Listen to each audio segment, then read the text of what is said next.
Good afternoon, Sangha. Hello, friends that are here. Hi, friends that are there.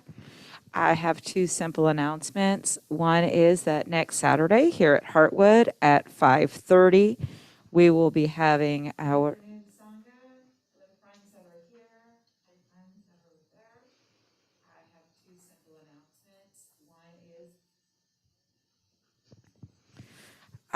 sound check.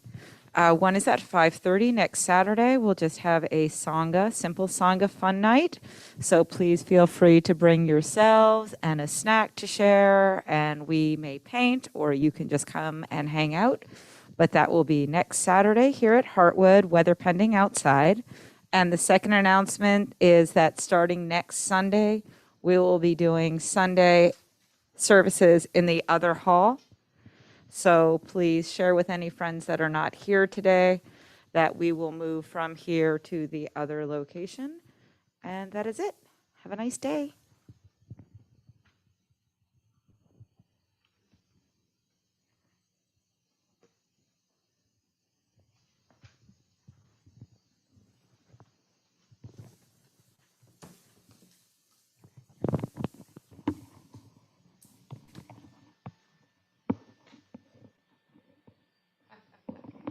I had the week from hell.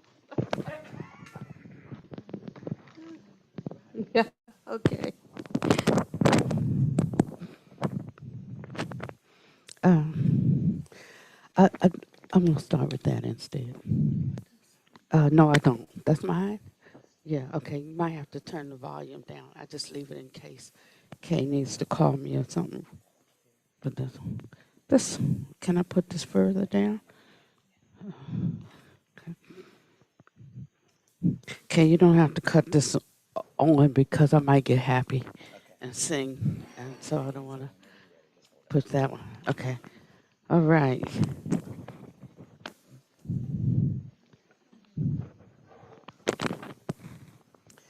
Um, could somebody prop that door open so we can get some air? Maybe we'll start opening the. Oh, we're gonna move next week to the main hall. Okay. All right. We'll be good then.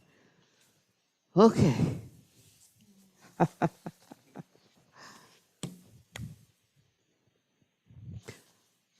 So we're gonna open with um,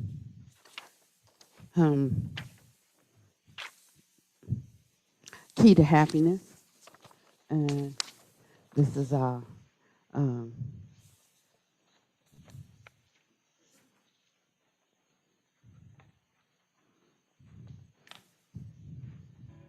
setting our intention for the mandala today.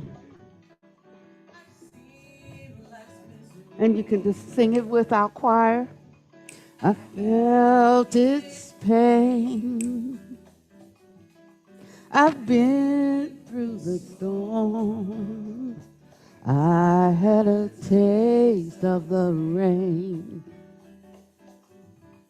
I know life's little pleasures, but I know there's something more, a lasting peace and happiness that will make my heart soar. Wanting less is having more. He's never felt before. Wanting more is having less. This is the key to happiness. So cast aside your worries and all your fears, and there won't be a reason crying all those tears. For only one desires have deserted your heart. You will have space, yeah, for happiness in your heart. Wanting is having more. Peace never before. Wanting more is having less. This is the key to happiness.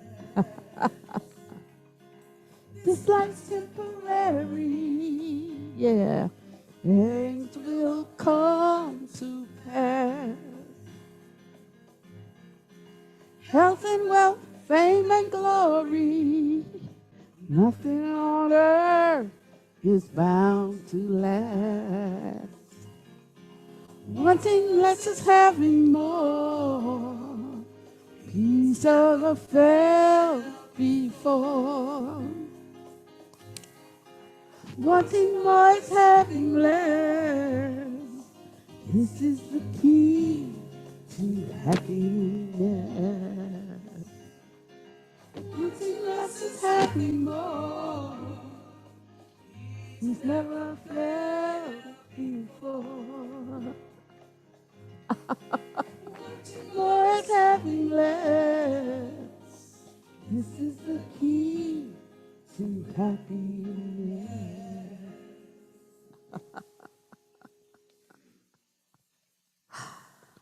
So did you like that? Mm-hmm. This is how we sweeten our mind. This is how we uplift our mind. This is how we steady our mind. How we keep our mind. I had a visit from Buddha Master the other night, and when we went out to see him not the last time, but the time before last, I think, was it, when we sang. And so, this is this real ornate, elaborate, the Buddha statues are taller than this ceiling, this very formal Chinese thing, and so here we come in here. First of all, we had on our, not our Theravada robe. I think she had on her Theravada robe. But the rest of us, like, we've made robes that we can move around in that don't, not a whole lot of stuff. So we made some. Somebody remarked, well, we see you've changed your robes, and but that's all they said. But it was letting me know, I duly noted that they noted I was, I think they thought I was doing my thing. And, but Buddha Master didn't chide me about it. Like, how dare you change or take off the Theravada robe, and, because it's not really about that, And so we wanted to sing a song for him. That was our choir, by the way. And we haven't recorded, we've recorded it, but we're still, working, making it ready to be put out there. But we asked Blue Master, could we sing a song to him? That was our way of working, because when we go there, we do a whole lot of Chinese and Tibetan chanting, but I don't speak Chinese, I don't speak Tibetan, but I do understand English. And so when I'm saying something, to get the fullness of it, better a few words in English than a whole string in a language I don't understand. You can kind of get a sense of it. You can kind of get a feel of it, because it comes from those who are actually doing the practice, and whatever is in them, you can get something from that. It kind of touches you in a certain way. But also, to help the mind, it's good to have something in English. And and so he said yes, and the people didn't know this was happening. So when we got up to start singing, and then they actually heard some of what we were singing, like they were shocked. Listen, now he's trying to dance on both sides, He's because he's very much, as you can imagine from his teaching, he's very much hook, line, and sinker, authoritarian, militaristic. What other words could I use? Firm. And and I'm not like that. I'm not like that. I was like, if I wanted boot camp, I'd join the military, but I don't. So I don't think that monasteries that are run like a military installation would, benefit me that much. And I know there are a lot of other people who are like me. So there's plenty of monasteries you can go to if you want to know what time to get up, what to do, what to say. Everybody's like a package of vanilla wafers. Everybody doing, the same thing. But there's another whole um, gate that one can enter, and that is the Vajra gate, and some of those are pretty strange. So I'm pretty sure that I'm probably in the Vajra family. It's like they talk about finding your tribe. I have found my tribe in the most unlikely place. So that's why I say you can't judge a book by its cover. You have to really investigate. When we originally see something, we go through our tick file and figure out what that is we're seeing. So we're making an assumption based on something that has nothing to do or not so much to do with this present moment, but whatever is stored in our memory, however it's stored in our memory. And then we impute that on top of whatever this is that's happening right now, and that's what we call reality. And so the Buddhists come to let us know that's not reality, that's the fabrication of your mind. When you're talking about how a thing has to be so rationally laid out for you, something's wrong with your rationality, your rationale. And it's very difficult for us to see this and to understand it and to break free from it. And sometimes it takes more than just reading something or hearing something. It takes an electric charge. It takes a contact, a living contact to shock us enough to allow us to let down the view that we have attained and that we hold as our base for reality, according to what we see, hear, taste, touch, smell, and think. And so that's really the only purpose for a master. I asked my master, Ching Hai, one time, I said, well, she asked me, what is the role or the purpose of a master? Like, I didn't know. I like to teach you stuff. I didn't really know. She said, the only role of a master is to show you that you too are a master. The only difference between you and the master is that the master knows they are one. They understand, they have penetrated, and they perceive their mastery, and you don't.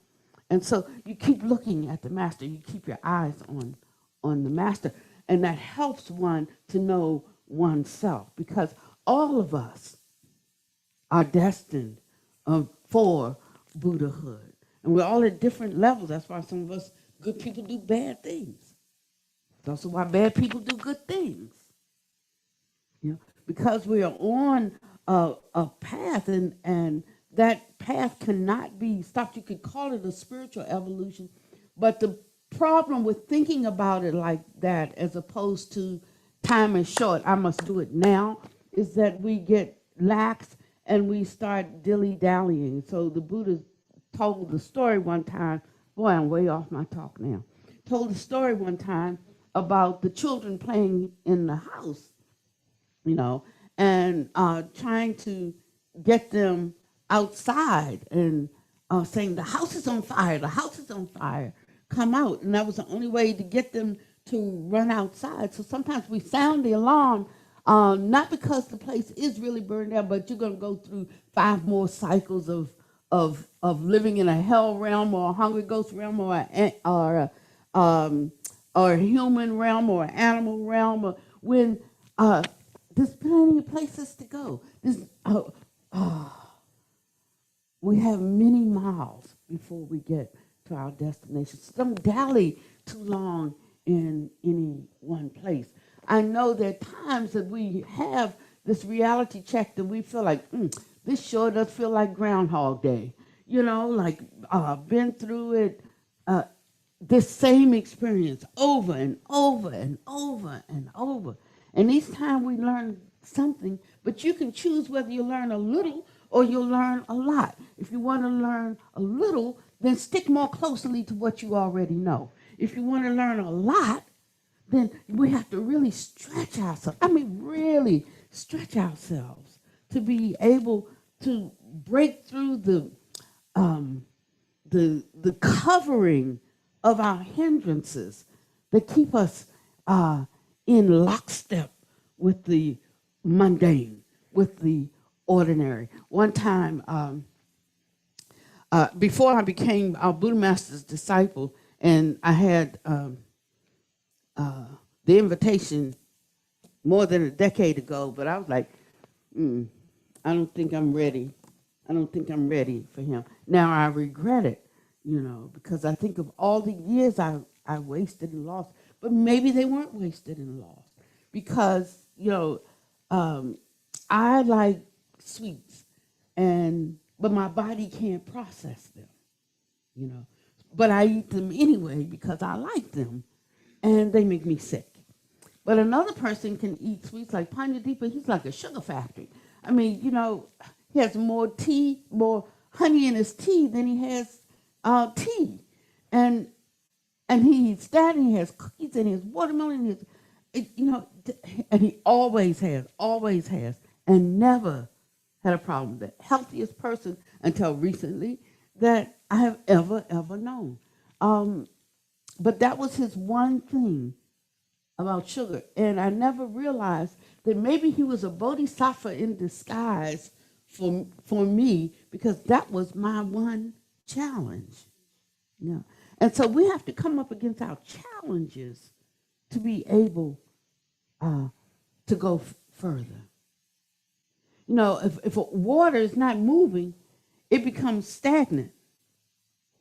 And all kinds of things end up growing and manifesting in that water. Things that we couldn't see before.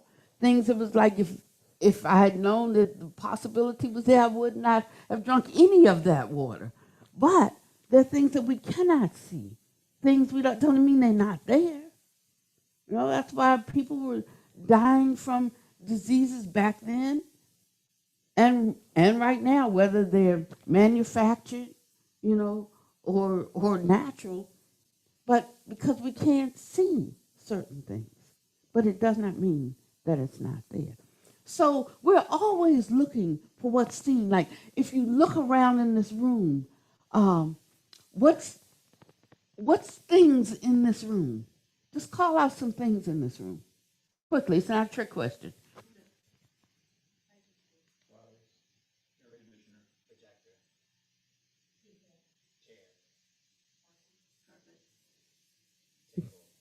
Okay, so the biggest thing in this room is the space.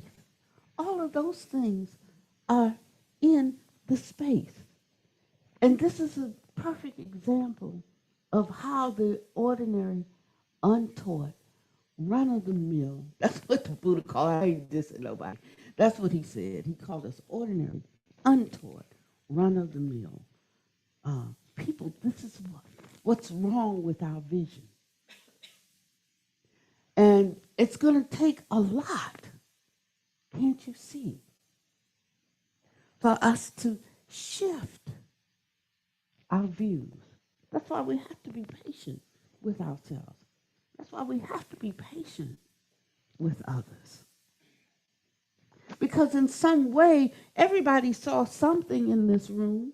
The television, the Buddha statue, the table, the carpet, the chairs, the people. Everybody saw something. But we didn't all focus or home in on the same thing. But all of us missed the biggest thing in the room. And the Dharma is like that. It's the biggest thing in the room. But because we're in a sea of it, and we are discriminating, using the discriminating mind, we can't see the forest for the trees. Excuse me.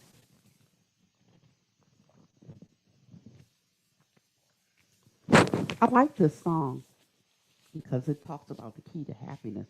Wanting more is having less. Wanting less is having more, because it shows us both sides, you know, of the picture. It helps us if you, some days you can't always approach something from the same perspective. That's why we get bored with the Dharma. You know, because we got it all down, the Noble Eightfold Path, the fourth this, the sixth that, the 18, the other, da. You know, and it just gets to be something. But it loses its life if it's not constantly fresh. It's got to be new every morning. Yeah, it's got to be new every morning. And that's the way that we go, have the, not just the strength and the confidence, but the joy of the journey to run on and see what the end is going to be. And so I wanted to talk a little bit about, I'm not going to tell you about the visitation, but you can, I know. Not today.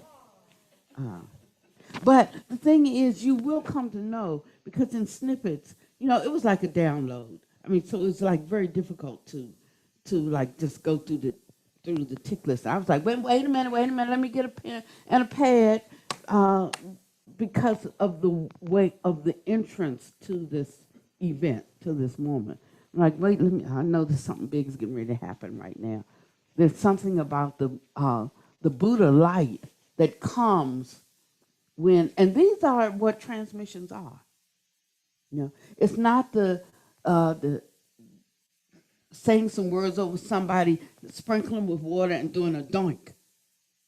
You know, that is an you know, like an outward ceremonial thing that helps you hold it in your mind that it's important. You know, but it is the mind-to-mind transmission that is the true transmission. And you know when it's coming, because it's an energy unlike anything else. You cannot stop it, and you don't have to worry about how getting prepared to receive it, because it commands its own respect.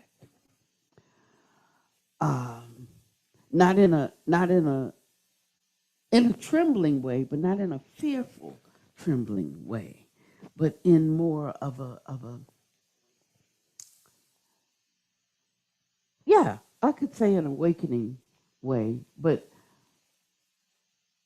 I would say a more of a enlivening way. It's like more life, almost like more life than you can tolerate, you know. But it stops just shy of it not being tolerable. You get a fullness, something like that. Everything, you suddenly realize that everything is alive. What we call animate objects and what we call inanimate objects all comes from a source of creation or creative power that gives form to it, you know. And so you know that it's something like that. And the more one comes into contact with this kind of energy, the more resonance is set up inside that vibrates, because you are also part of that. And it's just through the ignorance of our mind that we see ourselves so individuated and separate. But in somewhere in our heart of hearts, we know we aren't. That's why we keep trying to understand this thing. That's why we keep trying to talk about it. Why we keep trying to go deeper into some experience of it. Why we keep reaching for it. Why we will reject something and look for something else if it doesn't come for us in a certain time. And why it is futile to try to get it just from books. And so because it needs a spark. The life needs a spark. So anyway, I'm deciding whether I'm watching a series called, it's the one you told me about. What is it? Million? Million Little Things. It's a great series. You don't have to watch the whole series. But if you just watched one season, like, I don't know, what is it? I don't know, 6 or 8 episodes. It would tell you everything you need to know about karma. And why the Buddha said you can't even figure it out, so stop trying. Because it'll have one little event in this group of friends. It's like Friends, but it wasn't like Friendly Like Friends, that series. This is like the drama of the present moment. And so, but everything looks a certain way. And every relationship appears to be a certain way. But one little thing happens. And it starts not a domino effect. It starts to show the falsity of everything that we thought we knew about this group of 4 couples. That's what it is, 4 couples. Like one wife was having an affair with the husband of the other. But everything was one little thing. They were like perfect people, except they had one little thingy over here that was pretty bad. Sometimes it wasn't real bad, it was just a little bit bad, but it was just enough, boop, to knock it into the next domino. And by the time you get into series 8, it's like, who are these people? No, because nothing is as it seems. As one goes deeper and deeper into the psyche of each individual. And that's us. That's us. We don't know each other. I would just tell you, that's us. Now, mostly we don't even know ourselves. What's worse is some of us do know ourselves. And because we do, we have to hold up something. We have to shield. I have to shield you from me. So that you won't see the part that I haven't perfected yet, that I'm still working on. And this helps us to know what a dilemma we are in this world. And there's only one way out. And that is for us to know ourselves, who and what we are. And as we go deeper and deeper into that, the less and less of a personality or a self is there. It's like polishing the mirror, we call it in Tibetan practice. It's the rubbing out of self, the Buddha called it. And the sutta on effacement, the rubbing out of self. And the only way, that happens in 2 ways. One is as we develop more concern for others, seeing others as oneself, that's one practice. Another practice is seeing every being as our own mother, in the highest and best way one could think of a mother, in case you had issues with your mom. If it wasn't your mother, then the expectation you had for what a mother should be, or what you saw in somebody else's mother. The great kind of admiration for someone who births you from herself and gives you life. And it's not to leave the pops out, but I'm going to just tell you it's a different thing. Don't have to believe it, but it is.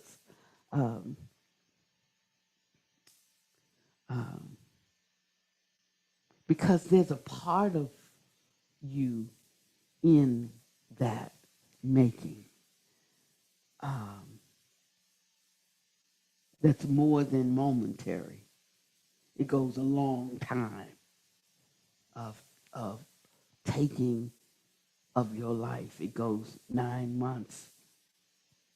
And we don't just witness something happening, this miracle, but we experience it in our own bodies. So, so we're not going to have a discussion on that between like where's the father's part, because he's equal, not equal, a part but not equal. And so for all of this time, things are happening, and it's taking your life and creating another life out of it. So it's not a thing you can read about in a book and understand. It's something you have to directly experience. And the Dharma is like this. Because we are moving, we're shifting, changing from a certain kind of being, a certain classification of being, and becoming something else. Because we move out of the lineage of a human being and become part of the lineage of the awakened one. And that's a whole nother category. So there's you can't like just, we like to think of Buddhism in its essence as training the mind. But the mind ain't all there is. So we can't like just training the mind is not enough. Training the mind is not enough. There's a total metamorphosis, is that a word? Yeah, that occurs. It's like there is like say a caterpillar that becomes a butterfly. But more than that, there's a cordyceps. The cordyceps is in the plant and the animal and the insect world. Two different, it's not one animal becoming another animal. It's in two different bio, whatever you call it. You know, it's in the plant world and the insect world. If you can imagine, if you couldn't think of us transforming and becoming more than a human being, then just think of the cordyceps. That's even on a low level. There's so much going on in this universe that we don't even have a clue about, because our universe, we're sitting in the center of it. So we don't have the far-reaching vision, and so cannot attain much. But when we are willing to lay down what we know so that we can know something, that invitation, when that invitation is extended, and we're the ones extending the invitation, make no mistake about it. But when we extend the invitation, this whole sea of prajna that we live in becomes alive and can impact us in a way that shifts the whole structure of appearances for us. And this is the great opportunity that we have in this life. Some of us, not all of us, have the opportunity just because of karma. But some of us do have the opportunity because certain karmas are ripening. And so sometimes when you're within the sound of a certain voice that speaks and makes something resonate in you, even if you don't understand it at that time. If you will realize that it's not possible for you to hear it except the karma is ripening. Now, regardless of where you think you are on the holy spectrum, Whether you think you're a lot good, a little good, no good, real good, that doesn't matter. Those are the movable things. But if you could just convince yourself to be able to hear what we call the Vajra voice that rouses and awakens us, that it's not just happenstance, but that you have produced the causes in your life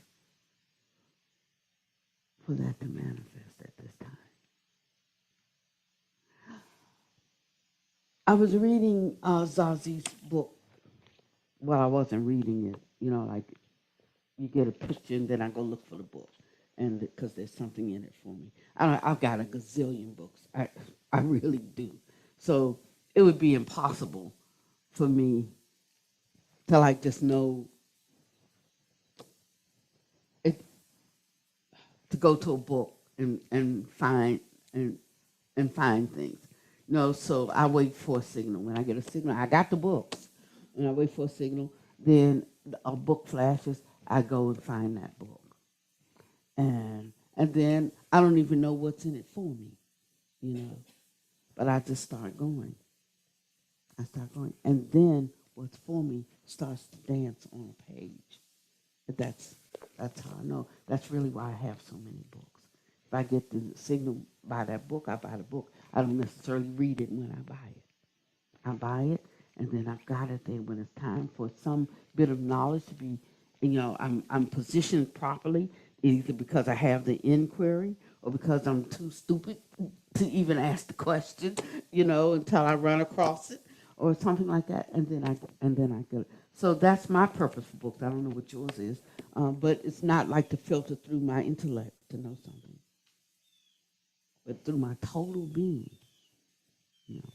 And that's my problem with things like book studies, because it can be for something but not for the whole book. So I'm actually done with the Pema Children book, not because it's not a great book,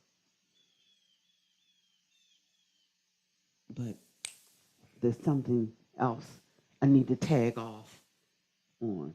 But we're only in the first third of the book. So you all read the rest of the book on your own.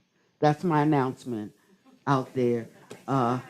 So expect something else tomorrow on Tuesday. But continue to read the book. I mean, if you haven't read it, you should read it. If you haven't studied the low down mind trainings, you should study it. If you don't study and practice the 37, no, practices of a bodhisattva, 37 practices of a bodhisattva.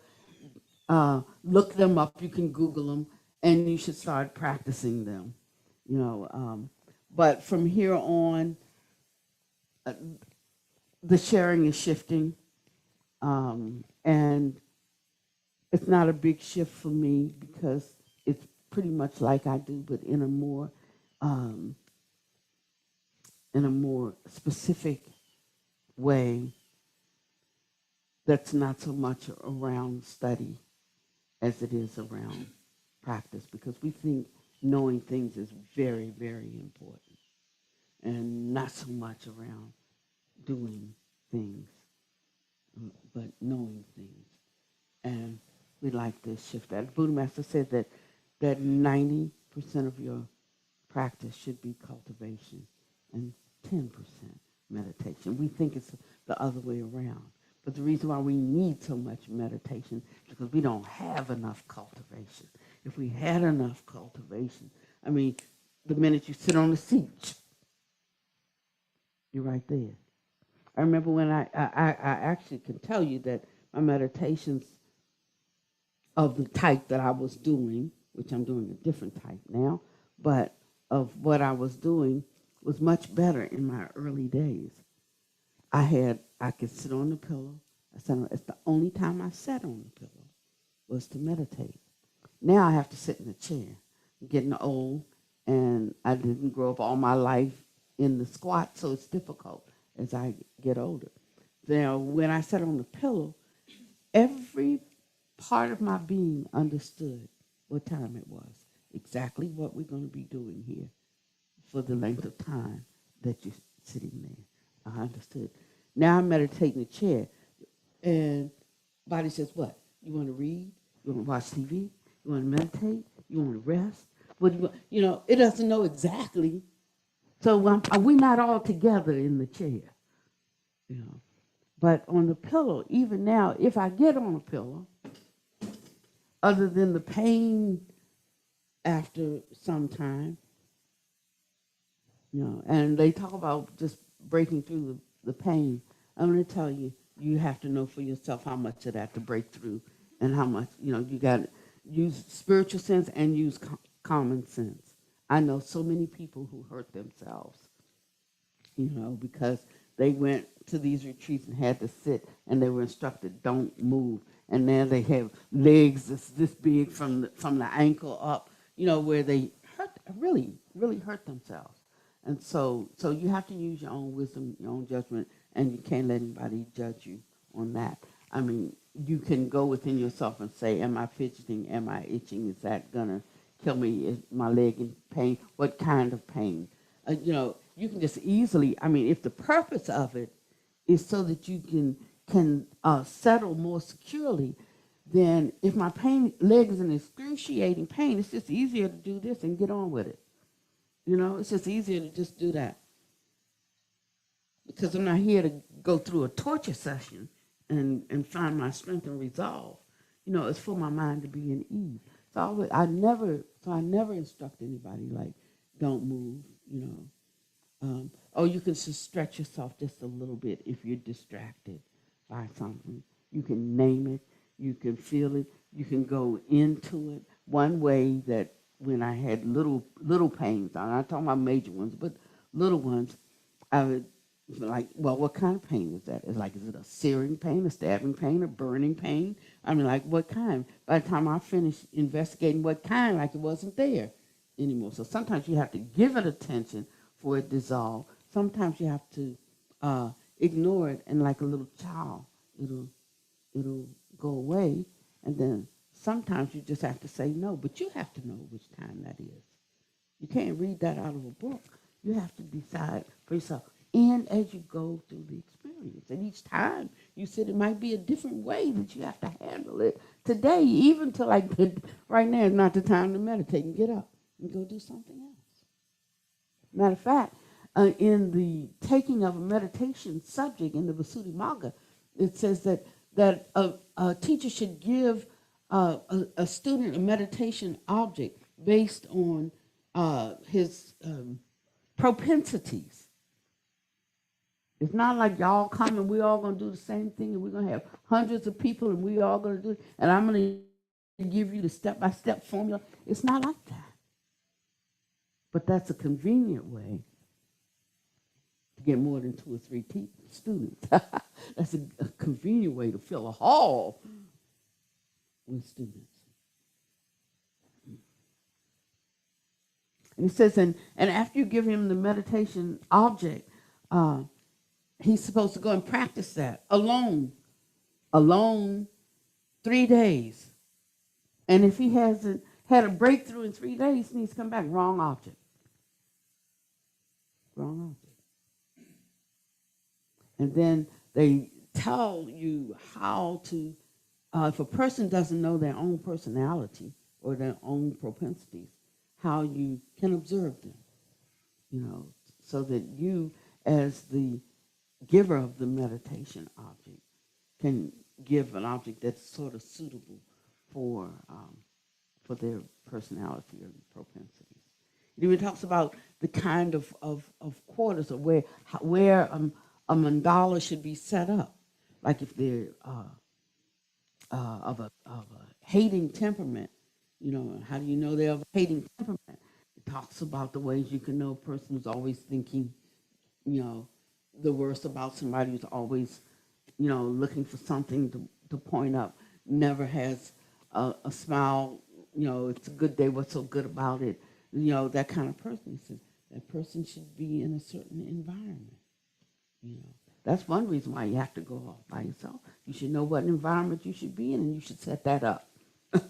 You know, when we first got Heartwood, I had that mind that I wanted to help people with that. So I'm going to have some rooms that are set up for people of a hating temperament, some set up for people of a delusional temperament, some set up for people, you know, of an understanding temperament, some set up for people of a faithful temperament, some set up, and that was the reason for all this space. This was my mind. It's a great idea, but I need another $1.5 million to do it. And if that doesn't come, I'm probably not going to be able to do it.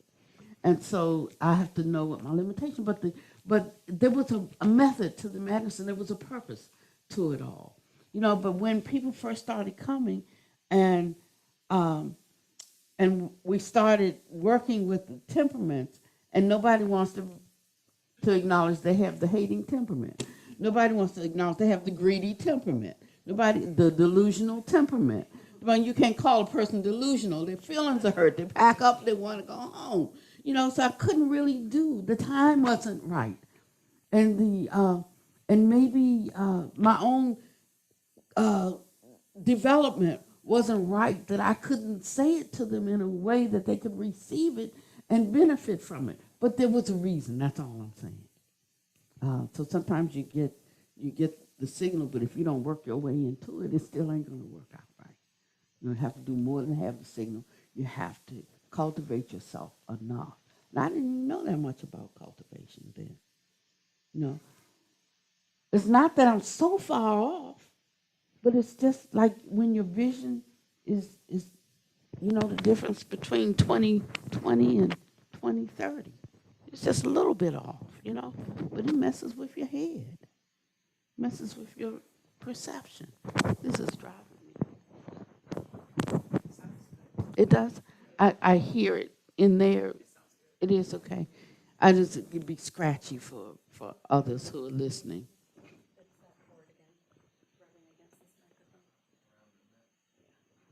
Oh, so here, I see. Put that in the back for me then. Yeah. And so these are the little things that we're moving into now. We're blessed. We're fortunate to be in this phase. But when we get on the treadmill of learning, it feeds our ego in a certain way. Because, we know something. And it feels really good to know something, especially if you've been perplexed. And now, you know, scales fall from your eyes. You've been blind, and now you see something. Like it feels good. But that's not it. That's not the breakaway. That's the substitute. But we've been invited, you know, to experience the breakaway. And the breakaway deals completely with how well we know ourselves, how well we understand ourselves. I was reading in Master Zazi's book because we both have been given a charge to do something, and we've both been given the charge to do the same thing. And so we each have a way of how to do that in our mind, in our, how to do that. And they're very different. And she's my teacher. She introduced me to Buddha Master. So before I was his direct disciple, she is my master. And as I move forward with more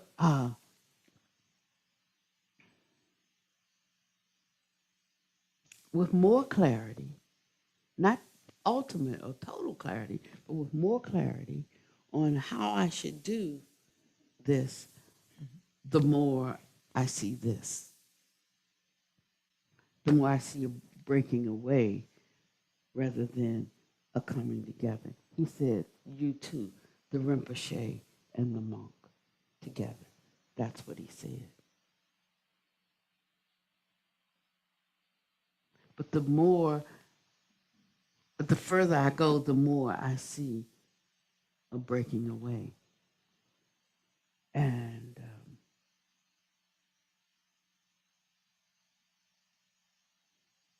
I got the signal that that's not right. So I think that that's why I was guided to her book. And as I began to read the book, I saw more similarity than departure. Not in my experience with Buddha Master, but I had two living masters before Buddha Master. So although I didn't experience certain things with him, I did with those masters. And I understand what that was. And it was just for me, because she's only known Buddha Master in this way. But because for me now there's been three in this way, who do you think has the greatest responsibility to keep the ship steady, to bring out the highest and make the highest and best use of the instructions and how to bring about the work that has to be done? Who do you think?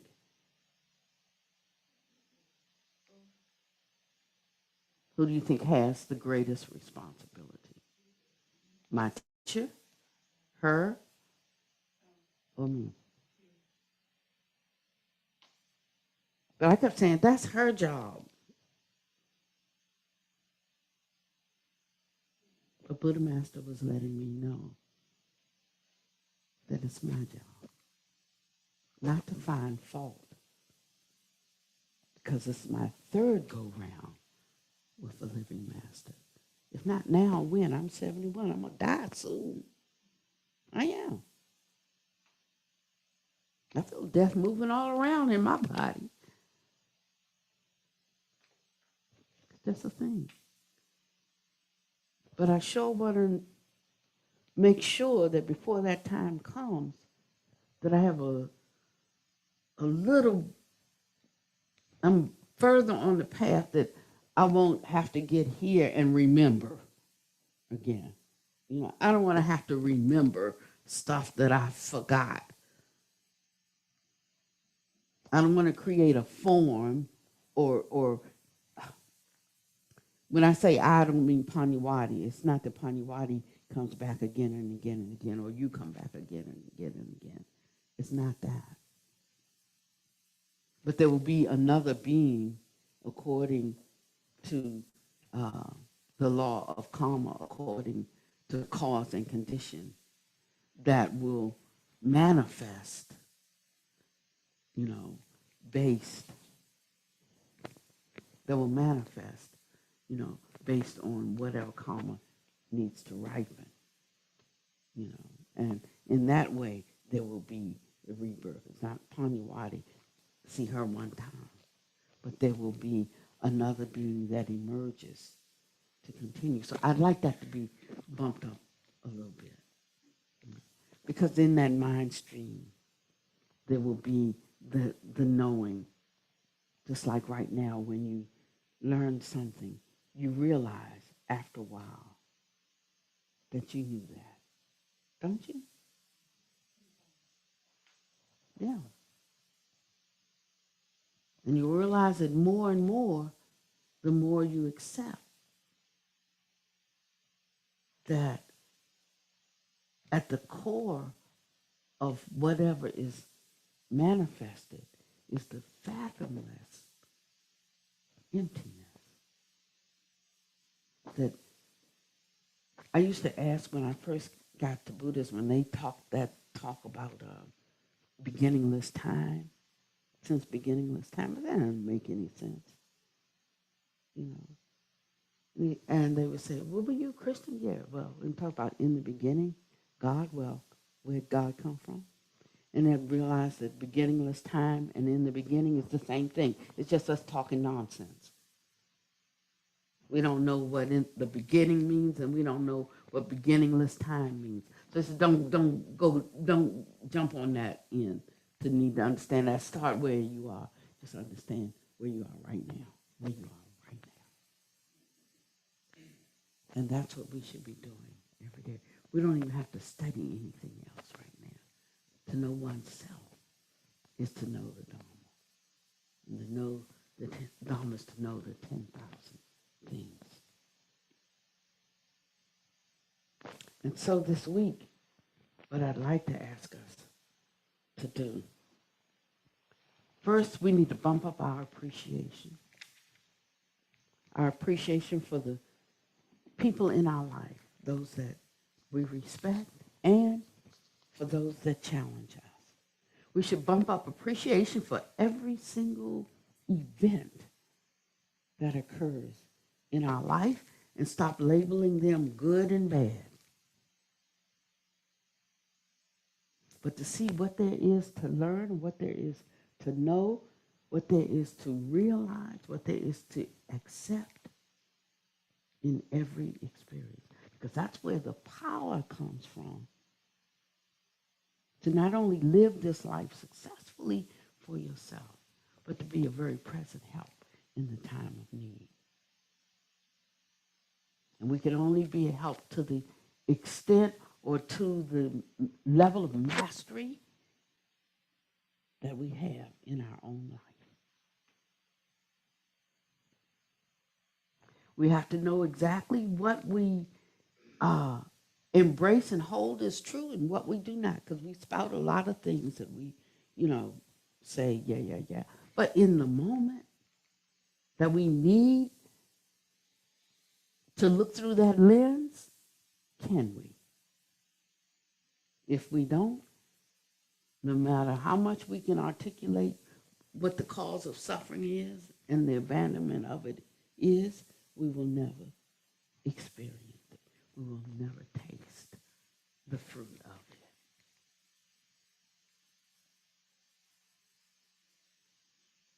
it. We should spend this week cultivating gratitude. I'm not even talking about generosity. He said that's the first teaching. But I think that gratitude is the midway step that allows one to understand what generosity really is. And when we think we don't have it, for us to recognize we really do.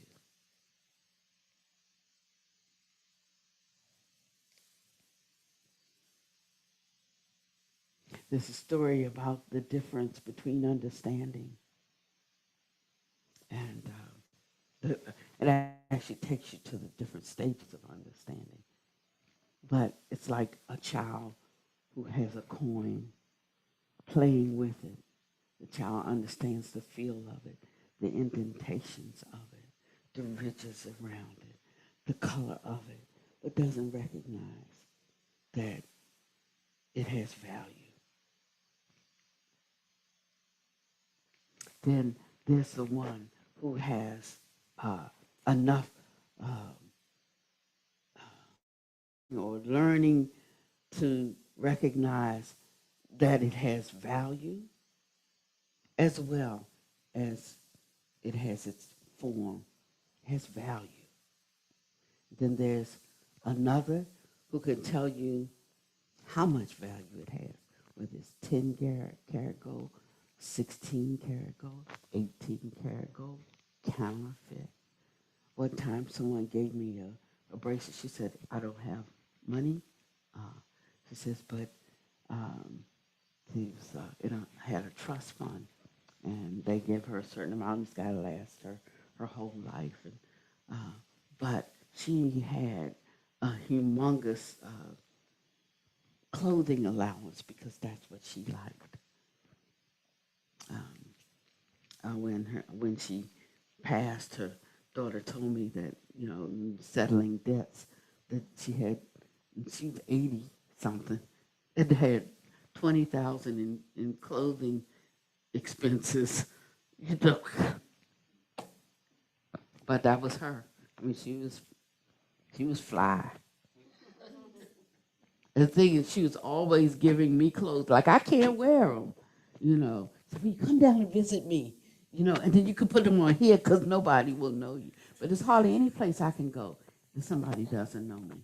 I'm seriously, go on a cruise, somebody comes on. Aren't you Panuati?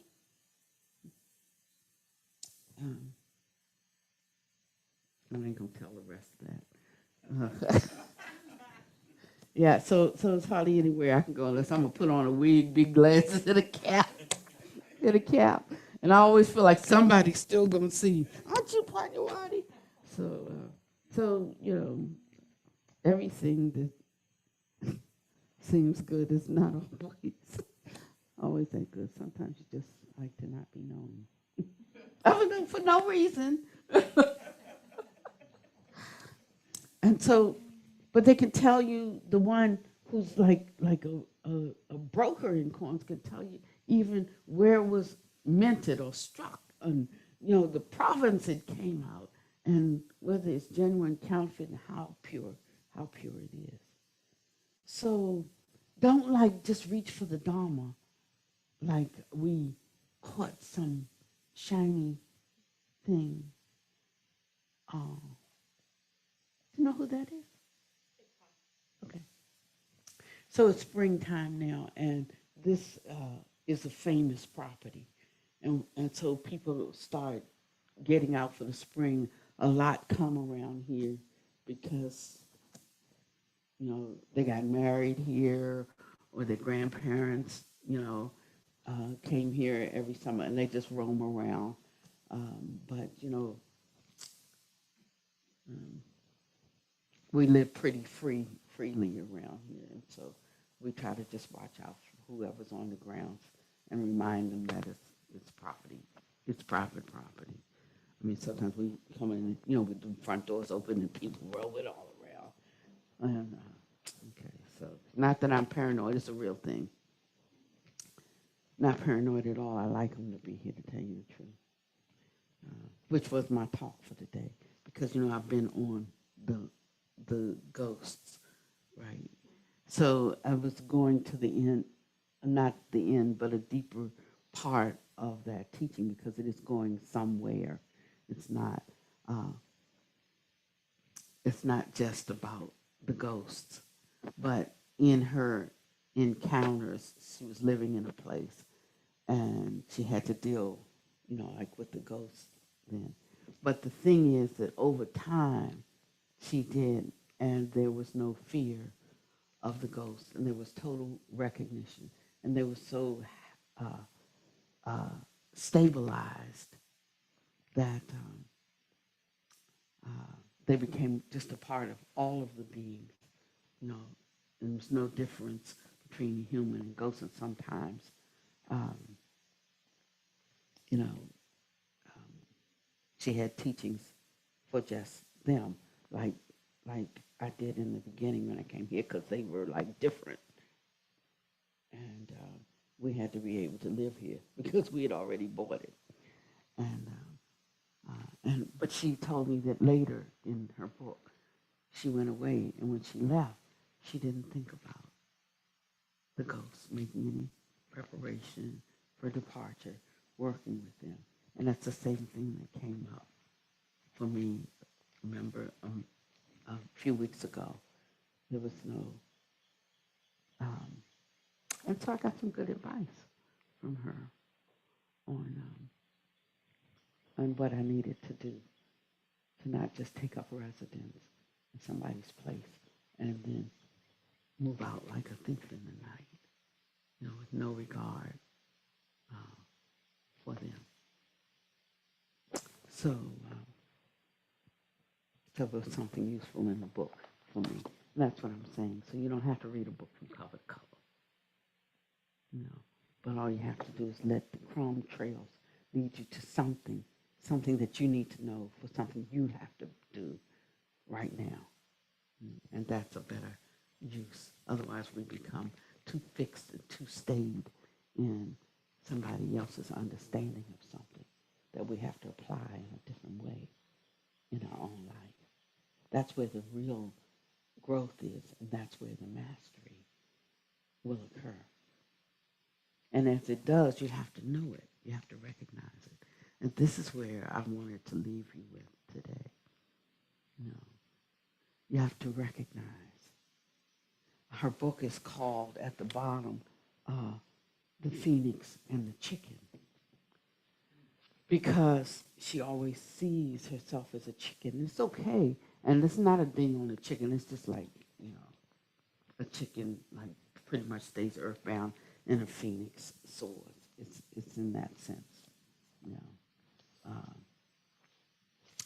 And she said that Buddha Master would always say to her, you see yourself as a chicken, but I see you as a phoenix.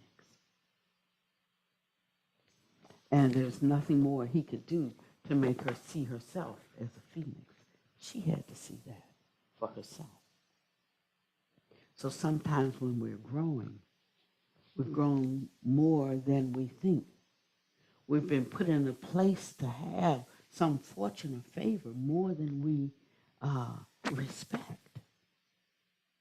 And so we think we're still a chicken, when in fact, all we'd have to do is flap, and we take flight. We may be at a flapping time right now to take flight. But if we think we are a chicken, we won't get off the ground.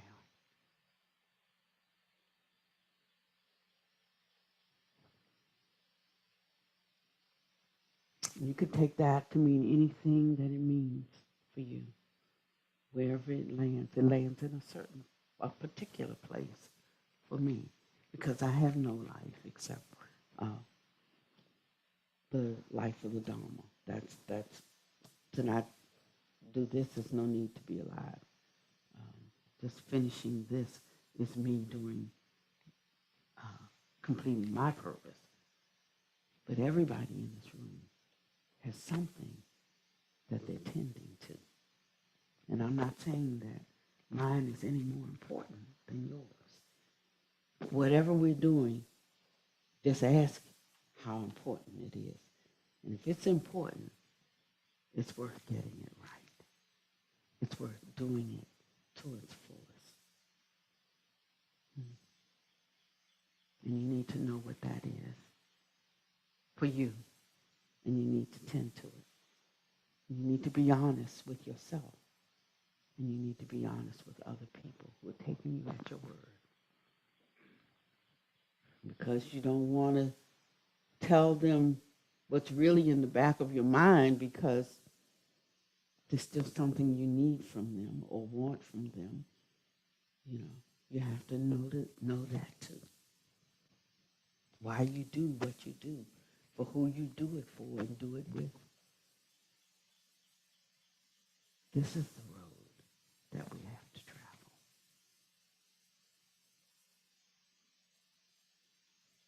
And every time we can take another step on this road to this radical internal honesty, we've taken one more step. Just tell them, cut it off. We take one more step to our inner realization and our freedom.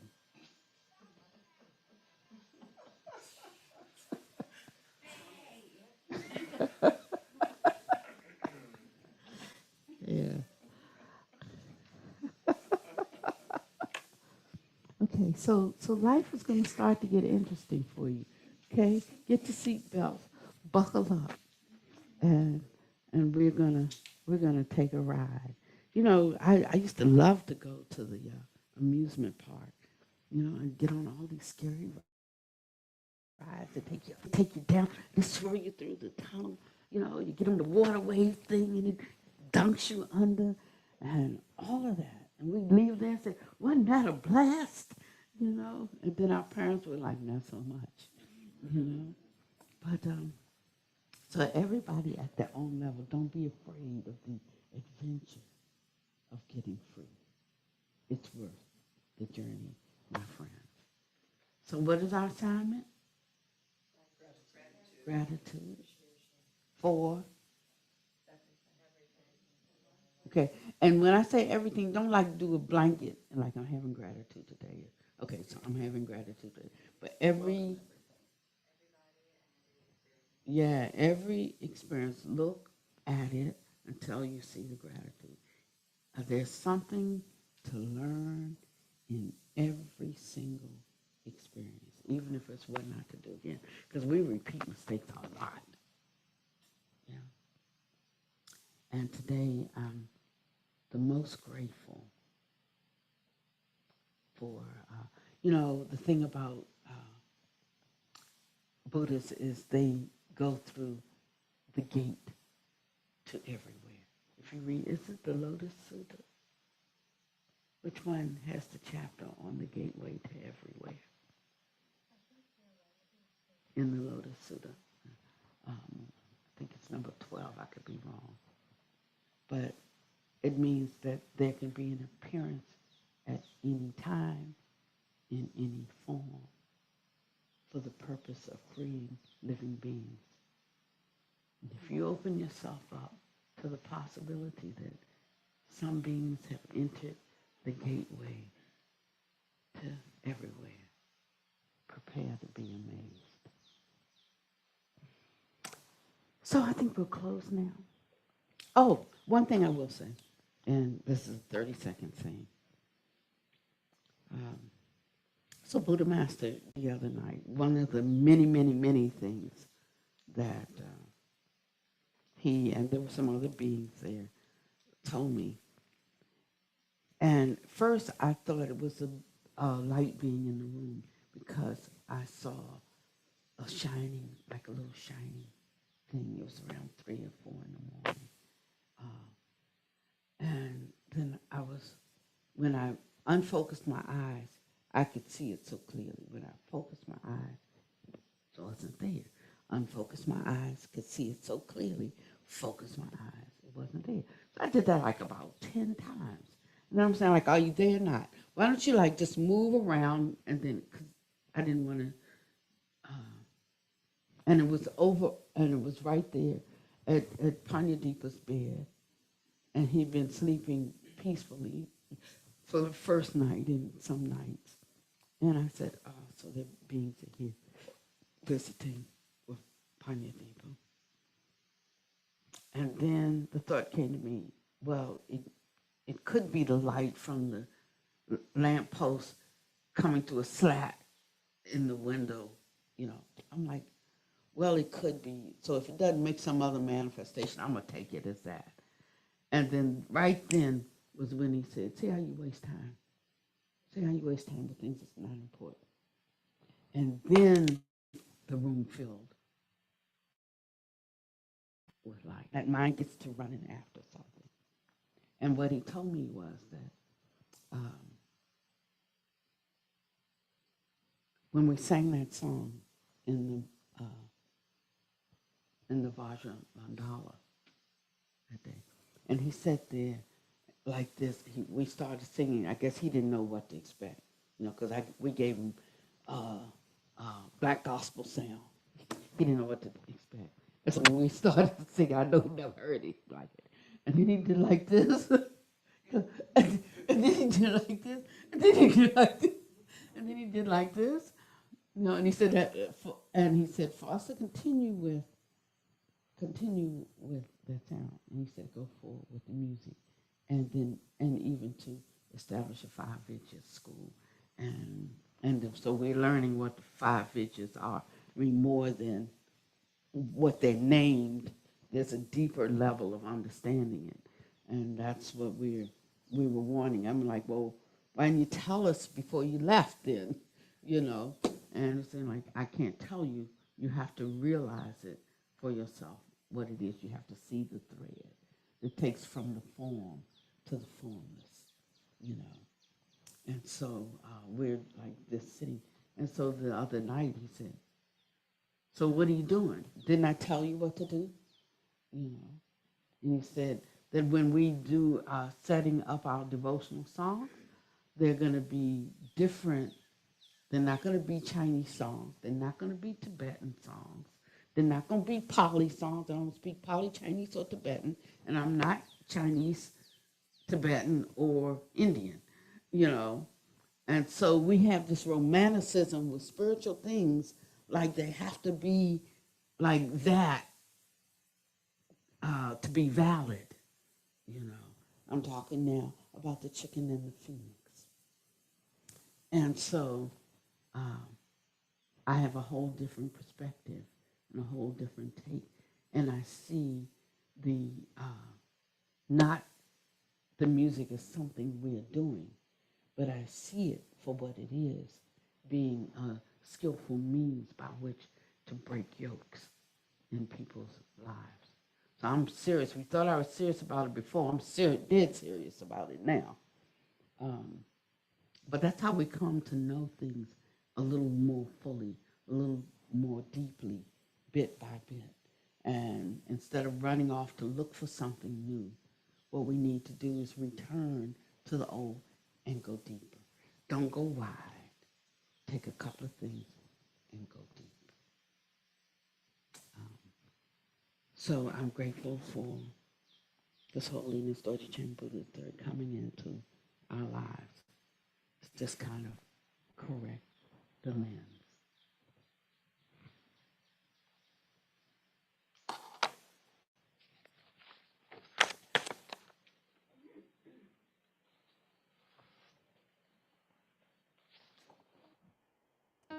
When I pray to His Holiness Dorje Chang Buddha III. When I'm living without hope, when I'm living without hope, when my heart is hurt and my mind confused, calling me, calling me.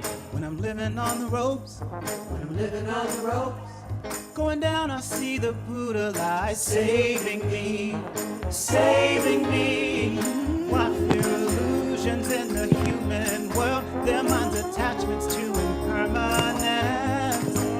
When our thoughts subside, my false body and mind become liberated. I realize, oh, the Buddha's calling me, calling me.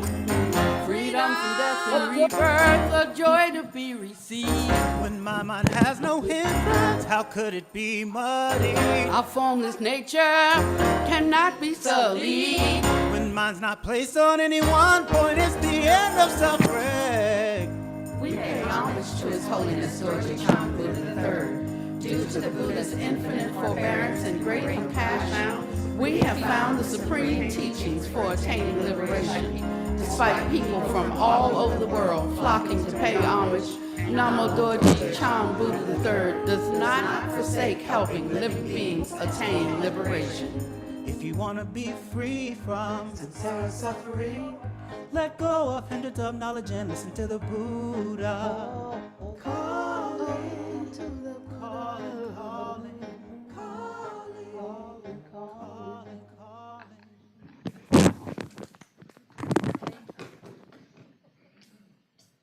So then we are getting ready to release that one.